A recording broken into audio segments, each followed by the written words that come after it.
The sky had turned the color of rust. In the dying hour of twilight, the people of Ashmere Hollow saw something they could never forget. A man walking out of a thick white fog that had no source. It rolled in silently, swallowing the fields near the Wailing Edge, a forest older than any living memory. The man was bleeding from his left ear. His coat was ripped down the middle, as if something had clawed from inside. He stumbled into the village square, collapsed, and said only 5 words before losing consciousness. Don't let it speak again. His name, they later learned, was Elijah Morrow, though no one remembered ever seeing him arrive. His presence felt borrowed. Old Marta, the village midwife, visited Elijah that night. Her glass eye gleamed like an omen in the firelight. "You went into the forest, didn't you?" she asked. Elijah nodded, trembling. "But I never came out. Not fully." She pulled out a burned scrap of parchment, its ink warped and oily. "This map was drawn in blood, not ink. It shows what the Wailing Edge used to be before it turned in on itself." Marta leaned closer. "They say there's a tree in the heart of that forest. A tree stitched from the skins of the forgotten. They call it the Rootless One. It collects the names of those it consumes." That night, Elijah dreamt of standing before a gigantic tree made of writhing flesh, whispering in dozens of languages, none human. The next morning, no birds sang. The entire village had gone unnaturally quiet. Elijah stood at the well near the village square, listening. There was a sound beneath the stone, a wet, whispering chant. Not words, not music, just syllables strung together like flesh on a hook. Others heard it too. Children stood still for hours, heads tilted, eyes blank. When shaken, they whispered in unison, "It's growing its tongue again." The well was sealed. The villagers used stones and prayer, but the ground still pulsed like a living heart, and something ancient laughed from below. Following Marta's map, Elijah ventured back to the Wailing Edge.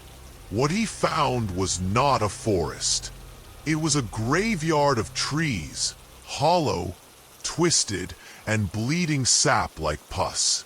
In the center stood a chapel made of rotting wood and bone. Its steeple pointed downward, as if it had been inverted by unseen hands. Inside, the walls breathed, literal breath, and something chanted from the ceiling. A faceless priest in tattered robes stood at the altar, surrounded by corpses dressed as villagers Elijah didn't recognize. As he turned to run, one corpse lifted its head and whispered, "You were born here, Elijah. You never left." The rust-red sky began to drip. At first, the villagers thought it was rain, but the droplets stained their skin with dark, ink-like burn marks. One by one, the villagers forgot their names. Even Marta wept. "I used to have a son," she cried, "but I can't remember if he died or if he was eaten." Elijah realized the sky wasn't bleeding. It was rewriting. The forest's whispers had risen into the air, using sound to scrub memory from existence. "It's not just a place," Elijah murmured. "It's a mouth."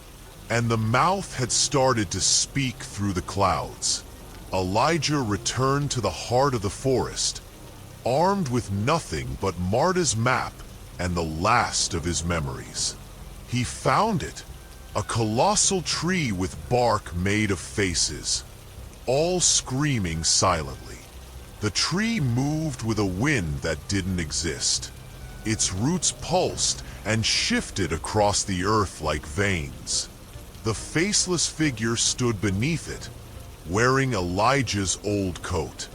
"You gave me your name," it said, voice made of countless whispers. "Now let me grow inside you." Elijah screamed, but no sound came. The tree opened and swallowed him whole. The next day, the fog lifted. The sky returned to blue. Birds returned. The villagers smiled. But no one remembered Elijah. His home stood empty. The well stopped whispering. Only Marta remained uneasy. She found her own handwriting in a journal she'd never seen. One entry, repeated over and over in shaking script. "The tree remembers, even when we forget." And deep beneath the chapel, under rotted roots and dreaming flesh, Elijah's face twisted inside the bark, trapped in eternal memory.